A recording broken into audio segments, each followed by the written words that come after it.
Hey everyone, Miff here, and welcome back to my Baldur's Gate Completionist playthrough with SCS. And this episode it's time to start on the second adventure from the Tales of the Sword Coast. And this one is going to be a little bit more involved, a little longer.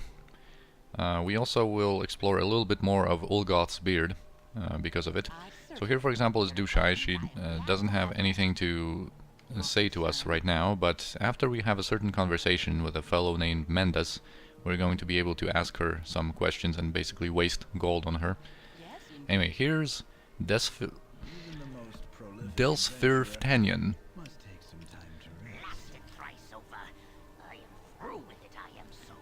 So he's... Alright, dude. So he's apparently a merchant that's leaving because no one's buying his goods. Apparently because of the bandit raids and everything.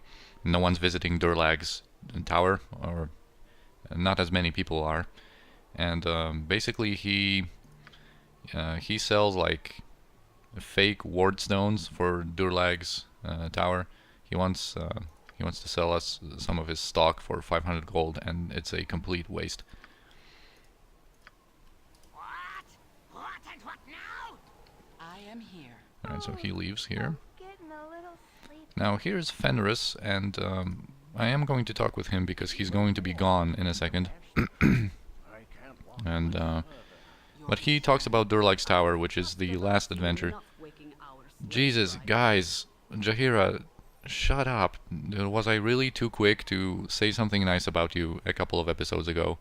Now you're displaying your attitude again. Just let me comment on something. So Fenris, he's going to talk about Durlag's tower, which is not something that I want to engage in right now, of course. This is going to be our last adventure before finishing up the game. But if we don't talk to him now, he's going to be gone anyway. It is done. Away with you, beggar. So he's been on a tour in Durlag's tower, or through Durlag's tower, and we're going to take that kind of tour as well once we're ready to venture there. And he's just going to tell us briefly about the history of Durlag and Durlag's tower. So Durlag, Trollkiller, was a hero, an adventurer who managed to amass a great treasure over the course of his adventures. And then he wished to retire with his family and his kin, I guess, his friends and his clan, basically, in some underground passages that, they would fashion for themselves and just live happily ever after, pretty much. But, unfortunately, doppelgangers, organized and aided by foul mind flayers, slew and impersonated Durlag's companions. After the shocked dwarf discovered the first impersonation, he was attacked by all the others and spent a terror-filled 10-day frantically fighting through his own fortress, chased by monsters who wore familiar forms but sought his death. In the end, alone and victorious, he was powerless to stop the fleeing Illithids. Fearful they return, Durlag hired the finest craftfolk he could find and began to rebuild his tower and the tor beneath as an elaborate succession of traps, magical wards, secret passages, sliding prison chambers, and triggered weapons. Yeah, so eventually the increasingly eccentric Durlag, just passed away, and the tower stands there with the dungeons pretty much not penetrated fully, still filled with traps and secret passages and whatnot. We're going to, of course, visit Durlag's tower and explore through it a little later. Yes? But now we need to talk with this guy. It is done. I must be speaking to you. Listen, please. Please. Hello, friends. It is pleasure meeting you. You are heroes for Sword Coast. I long wait to meet you. I am Mendas of Waterdeep, quester of small truth in this land. We, that is, I, am in need of favor from you. I have a money for pay, and a big heart for friendship. Yeah, so he talks a little funny, as you can see. And if we respond with this, knowledge is a worthy pursuit, my friend. I will help if I can. We can unlock some other conversations, like from Dushai, for example. That's pretty funny. Consult a library, dude. Anyway. So yeah, and basically the thing with him is that he wants to uncover the story of Balduran's final voyage. Because apparently the Merchants League uncovered some kind of remote island to the north of here, and that is where the shipwreck of Baldurans is supposed to be. So his story is that the Merchants League wants to, plunder this island and the shipwreck for riches and stuff like that, but he is a scholar and he wants Balduran's logbook, and he just wants to find out, what was the end of Balduran's final voyage, how this story ended. Because if you remember from one of the previous episodes, we've already met a guy telling us some stories about, Balduran's journey to Anchorome, from which he never returned. So that's basically a tale shrouded in mystery, basically his final voyage, and a lot of people would like to uncover the mystery of Balduran's final voyage here, as he says. Yeah, Merchants League will destroy my artifacts to get treasure. This must not happen. If you help me, I get precious things to me, you get treasure, merchantmen get nothing. So yeah, we will help him. But first we need to get the sea charts from the Merchants League counting house.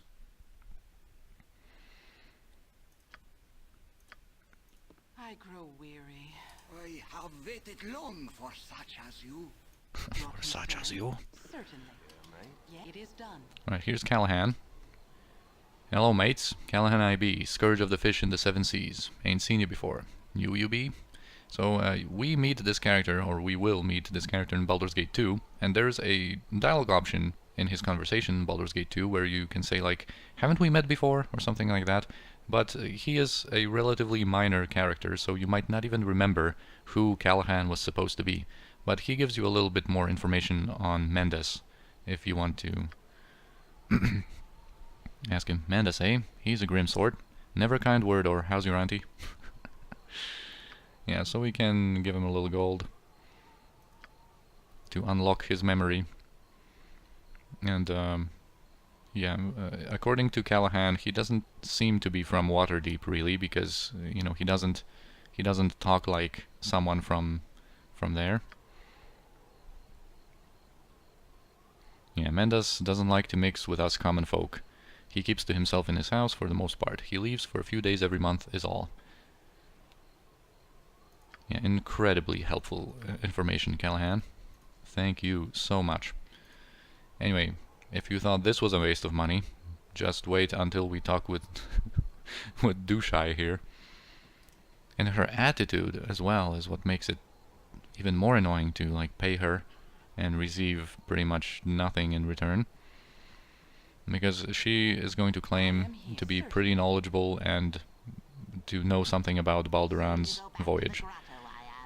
Because now she heard that we are going to work with Mendas to uncover this whole mystery regarding Balduran's last journey, and you walk quite blindly into this adventure. I know something of Balduran's story and will share it with you. Of course, if we pay her, and we have to pay her at least 100 gold.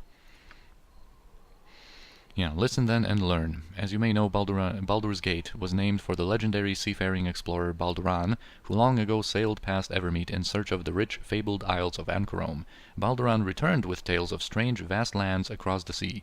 He also brought back much wealth and scattered it about his sparsely settled home harbor, so Baldur's Gate was born.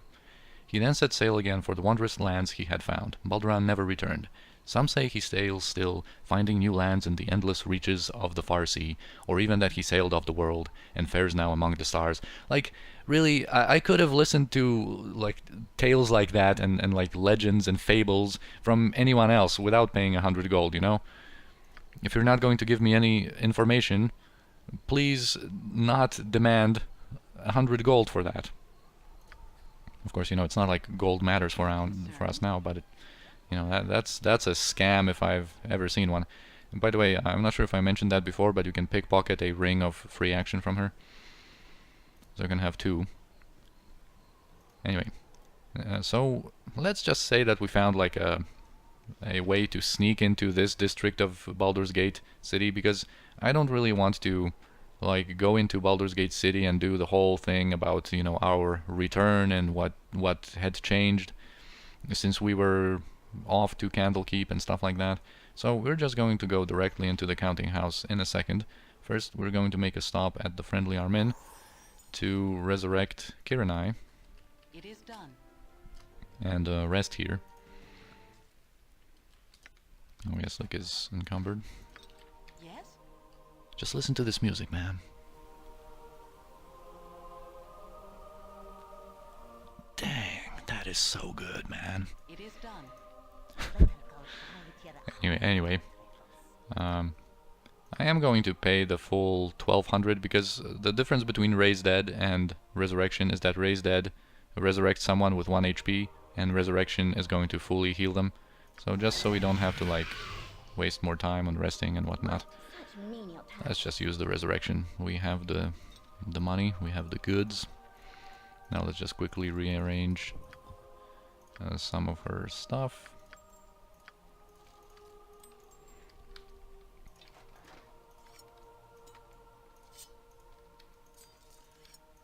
And we are going to be done in just a second.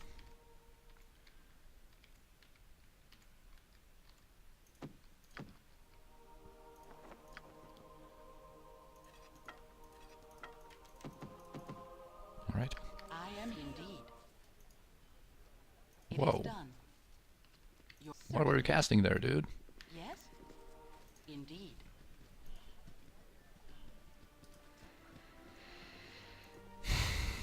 Anyway, just a little rest so they can stop complaining about being fatigued.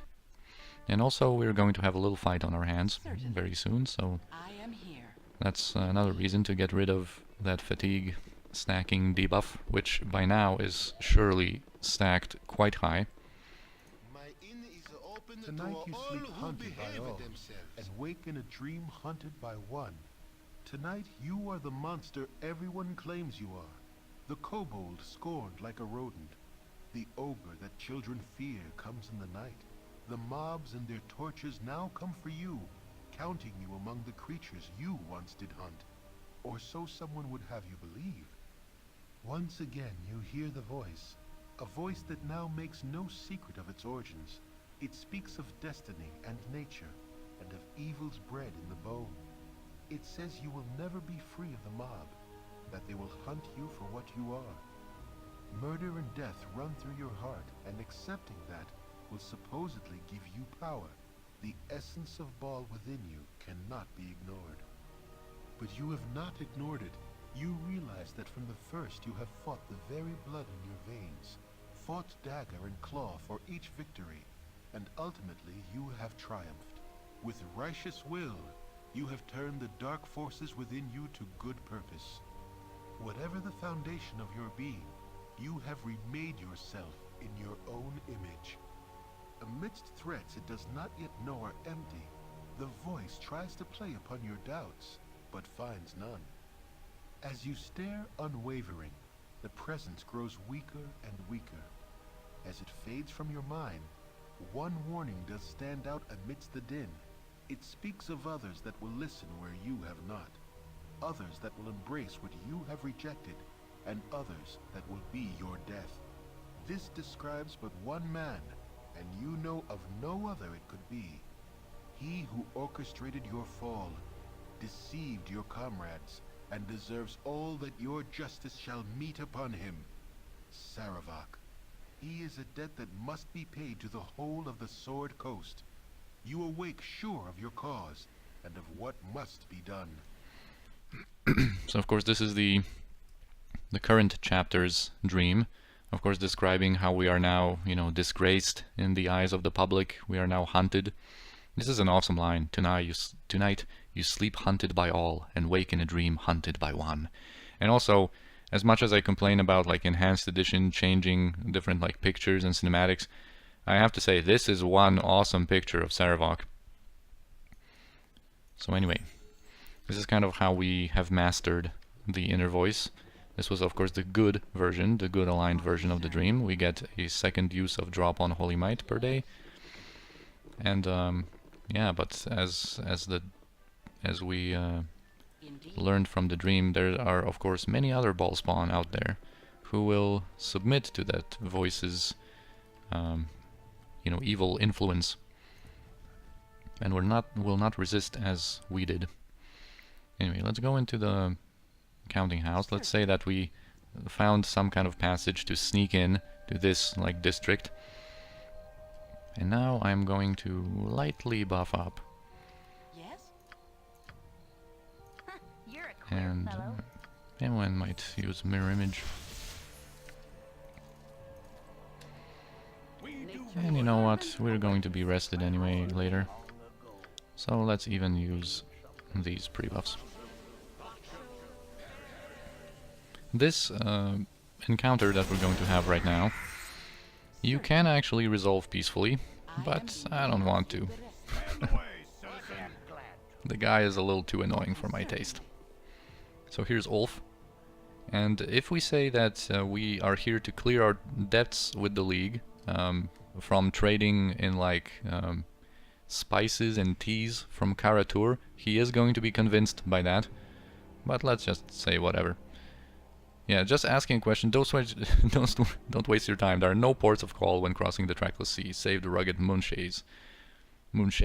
Men, attack these intruders. What you want? Alright, so I'm going to throw in a little glitter dust here. It is done. You've a task? Yes. Your life should be mine. Okay, nice. I am here. You need only ask. Nature's servant awaits. What is it? And getting's my So most of them got blinded, which is a powerful debuff. Your concern? It gives them -4 to their Thaco and -4 to their armor class, and of course makes them wander around without having any vision outside of their immediate like melee range. Yes? So It is we made short work of them. And I think some of them have healing potions, which I will take. your Okay, concern? and upstairs there is another possible encounter, but this one I will resolve peacefully because it involves a little bit more content, I guess, and they are also supposed to be good aligned, these sailors upstairs. And also we will, in the course of that little kind of detour, we are going to meet a pretty famous ale brewer, I guess. Indeed. You'll be bilged on your own anchor if you test my patience. Right, so if we just ask him if he needs anything before setting sail, he's going to ask for some Detranian ale, It is done. and we're going to have to go to the Blushing Mermaid for that. And basically what I'm going to do in the Blushing Mermaid, there's also going to be a guy who will want to initiate a conversation with us. And I am going to avoid him because I want to do all of that once we like return to Baldur's Gate City for good. And we're going to want to uncover what happened in our absence and all that. So that's why I'm It is just... done. Oh, here's Ivan. I need a swig of some strong. I'm just going to kind of like dwarven ale. avoid him here. And talk with Detranian himself. And basically it just turns out that the captain owes him quite a bit of money, and if we pay his debt, if we cover for him, then we're going to get his ale. And I wanted to do it because if you're familiar with Baldur's Gate 2, this Detranian Balor ale also makes an appearance, I guess, is also available for purchase in one quest in Baldur's Gate 2, and over the course of like Baldur's Gate it's kind of like a known drink, I guess, this Detranian Balor ale, and here we can actually meet Detranian himself. Right, Certainly. so I avoided Ivan, I guess, and now we can just Concern? give the ale to the captain. He's going to get smashed, Indeed. basically, Cabin and boy, the cabin boy, that dirty little nipper. The sea, she calls me. just didn't want to talk over him. But yeah, he gets pretty drunk and says, "Be a good girl and hold these sea charts for me. I'm feeling a bit woozy." So yeah, it gives us the sea charts. If we fought them, we would probably be able to scavenge some potions that SCS gives them, but it doesn't really matter. Alright, so now we can return to Ulgoth's beard and finally set out on our adventure. So let's just teleport here. Teleport everyone and talk to Mendas. That we were able to acquire these sea charts so that we know where to sail, I guess. You're indeed. I have waited long for such as you. So he pays us 2,000 gold, and apparently he already prepared a boat for us. Yep, I've done. We're going to take a little bit more Yes, indeed. payment from his house I've done had enough of this. for our job. I am indeed. Certainly. Your I must be certainly. speaking to you. Listen, please. Yeah, all is ready. Alright, so we can leave immediately.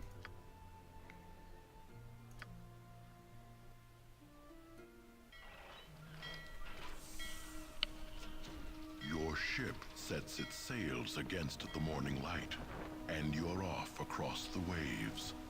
The Sea of Swords allows your passage without incident, and in a scant amount of time, you are on to truly open waters. A score or more of days pass, but the aptly named trackless sea seems to stretch before you without end. The waters are calm, though the wind remains steady and sure. The merchant vessel your employer has chartered is a fine ship, but her crew is not accustomed to journeys so far off the established trade routes. The more superstitious among them speak of a great waterfall off the edge of Faerun, of a secret elven nation that scuttles all that dare come near, or even of island-sized turtles that eat whole ships.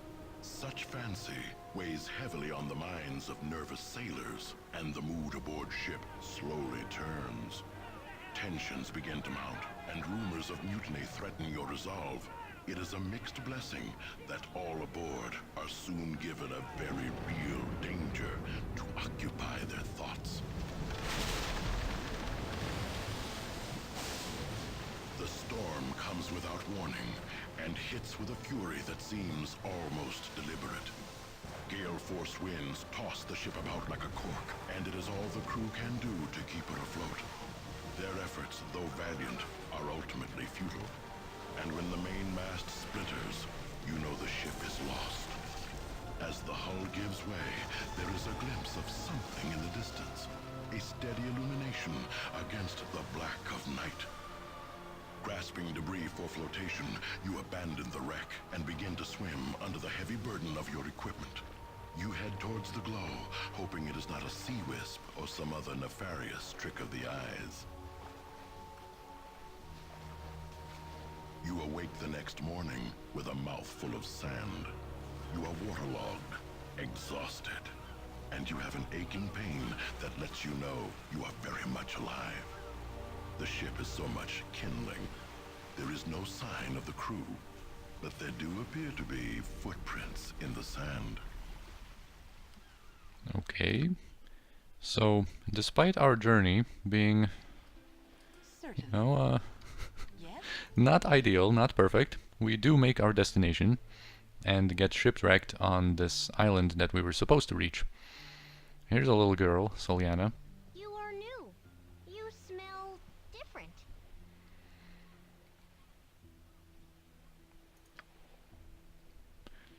So yeah, apparently not a lot of visitors to this island come here, and also during the conversation you'll see that she talks a little differently, talks about us smelling different and not belonging. But other than that, she seems like a normal human child. And apparently the people who live here on this island came to be here much like we arrived here. They just shipwrecked here apparently a couple of generations ago and just settled this island and lived here ever since.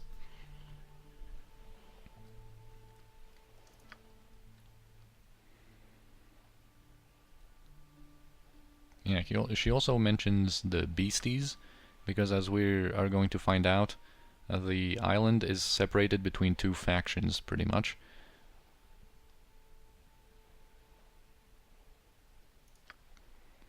And she directs us to Cassius, the leader of these people.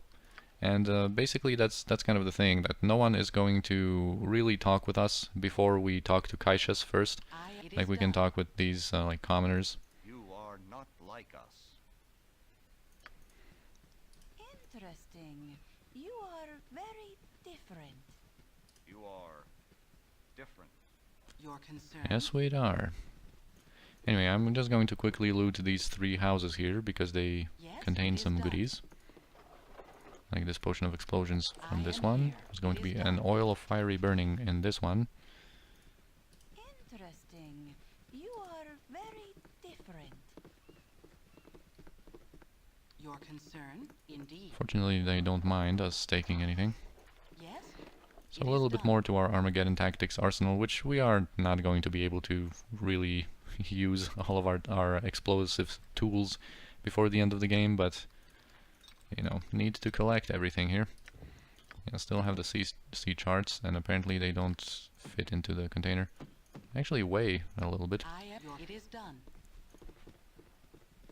Anyway, here there's going to be a couple more things to pick up from this chest.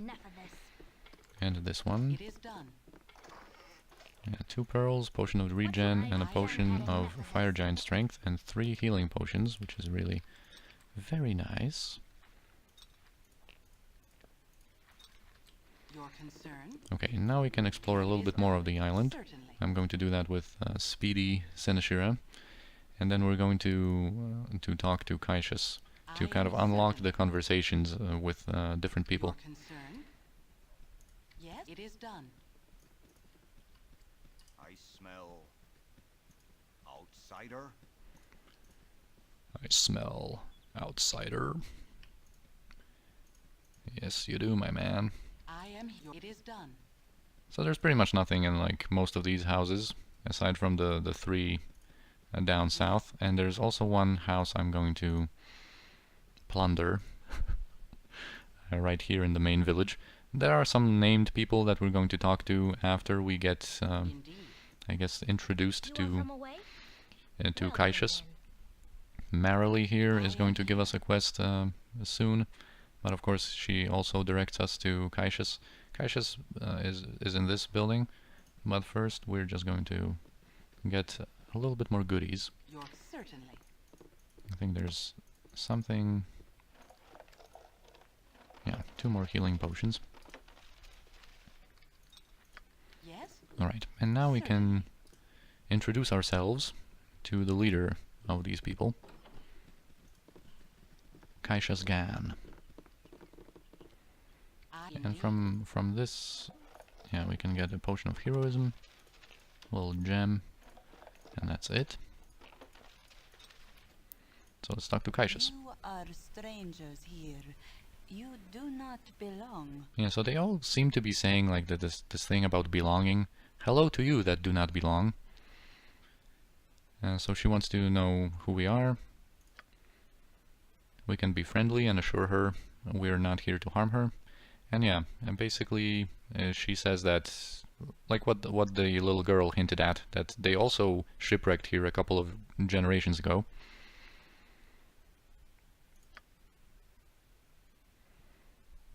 Yeah, we can be honest with her and mention Mendas.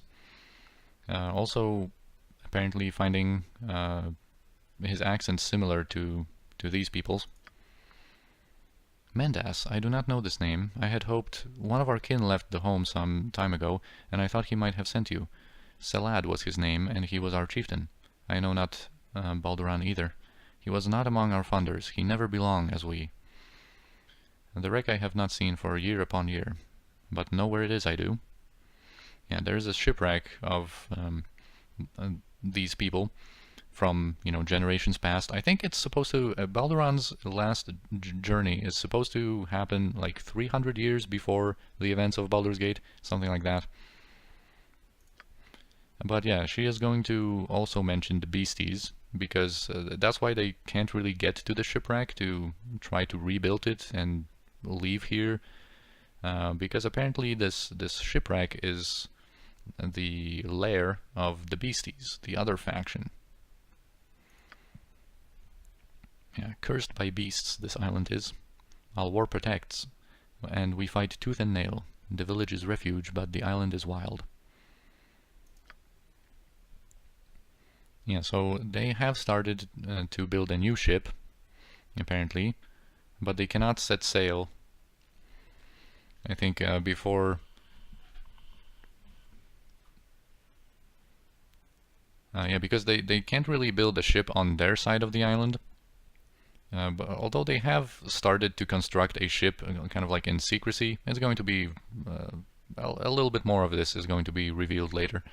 But anyway, she wants us to help, of course, to deal with the beasts, and we can ask what beasts she speaks of.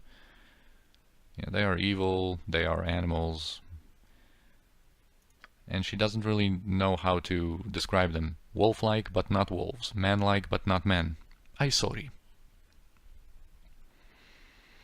Yeah, sounds like werewolves. Sounds like lycanthropes. Alright, so we can agree to help her. And now we're going to be able to talk with other people. Like this Tylas dude is going to be distrustful of us all the way through.